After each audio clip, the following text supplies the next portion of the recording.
हमारी मौजूदगी इस वक्त रामनगर के ग्राम पोछड़ी में है। ग्राम पोछड़ी में आप मेरे पीछे देख सकते हैं, प्रशासन की ओर से आज सुबह ही यहाँ पर बुलडोज़र की कार्रवाई देखने को मिली है और प्रशासन की तरफ से बताया गया है कि अवैध तरीके से ये लोग रह रहे थे। लेकिन अम्मा से बात करेंगे, हमारे साथ अम्मा भी मौजूद है। अम्मा, आपका भी घर था यहाँ पर? हाँ, मेरा घर था। मैं तो 30 साल से यहाँ पे रह रही थी। तोड़ दिया गया? तोड़ दिया गया। मैंने स्टे बनवा के लाई तो उन्होंने कह दिया फर्जी है। ये स्टे था आपके पास? ये रखा स्टे। ये कब आया स्टे? ये स्टे हम रात को लाए, पहला लाए थे ऐसे, मैं कहा वो ही फर्जी बता दिया। ये रात को मैं लेके आई 11 साढ़े 11 बजे रात के, तब भी ये भी फर्जी बताया। हाई कोर्ट की तरफ से कहा गया कि अपना स्टे मिल गया आपको? हाँ। आपने वकील से बात करी? हाँ, वकील से बात करी तो उन्होंने अभी कहा है मुझसे कि हम इनके ऊपर कार्रवाई करेंगे।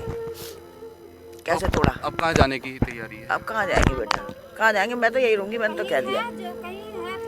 कहीं ठिकाना ही नहीं है। ठिकाना होता तो फिर हम यहाँ से ये झोपड़ों में रहते हैं, ये कूड़े करकट में रहते, गंदगी में रहते। ये कोसी में कभी भी कोसी आ जाती है तो हम अपना सामान लेके बरसात में इधर को हो जाते हैं। बताओ, 6 दिन का बच्चा मेरी बहू के पैदा हुआ है। 6 दिन का बच्चा है? हाँ। कड़ाके की ठंड है, सर्दी है। कहाँ जाएंगे अब, तुम्हें बताओ। हमारे पास सिर्फ छिपाने की जगह होती तो ये कूड़े करकट में रहते। बरसात में गंदगी होती है। गाँव रहते तो हम गाँव में चले जाते। 30 साल हो गए भाई यहाँ पे रहते रहते। अरे हम स्टे बनवा के ले आते थे, रोक देते थे हमें। अरे हमें कोई हाथ जोड़ के कहते भैया हम कब्जा नहीं कर रहे, कब्जा नहीं कर रहे। अरे कब्जा रहते तो हम ईंटों का बनाते ना।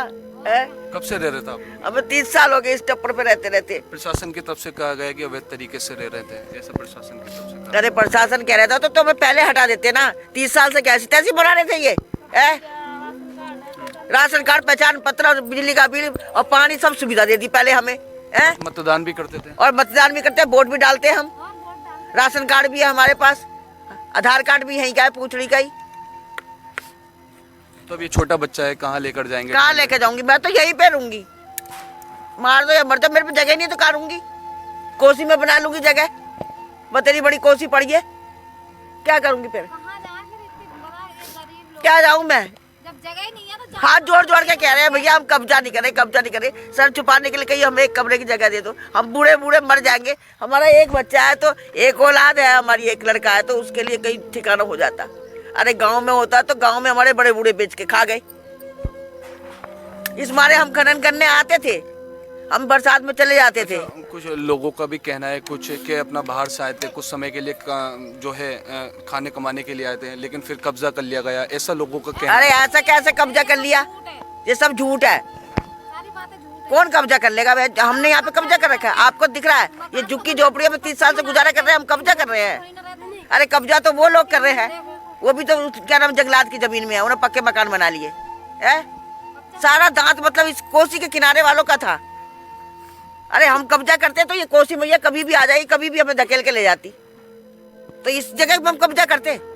अंधे हो रहे हैं सब जन, इन्हें दिखाई नहीं देता है? कुर्सी पे बैठे बैठे क्या देखते, गरीब लोगों को सताते हैं। बता ही रहे हैं और कितना सताएंगे, छोटे-छोटे बच्चे हैं। तो ये वो तस्वीरें हैं जो आपको विचलित कर देने वाली है।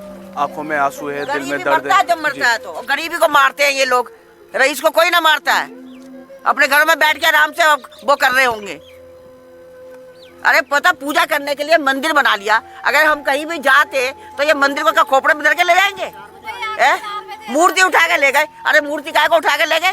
ये सब ईंटें भी उठा के ले जाओ, अपने घर में जला लियो, मंदिर में पूजा करियो अपने मंदिर रख के भोले बाबा। आंखों में आंसू है, दिल में दर्द है और घर मलबे में तब्दील है। छोटा बच्चा, 6-7 दिन का बच्चा उनकी गोद में है और कड़कड़ाके की ठंड है और आशियाना कोई नहीं, रहने की जगह कोई नहीं।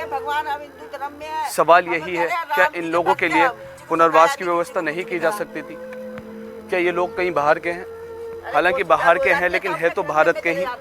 ये सबसे बड़ा सवाल है प्रशासन से कि पुनर्वास के लिए क्या व्यवस्था यहाँ के लोगों के लिए की गई है। आज कई परिवार यहाँ पर गुजर चुके हैं, घरों से बेघर हो चुके हैं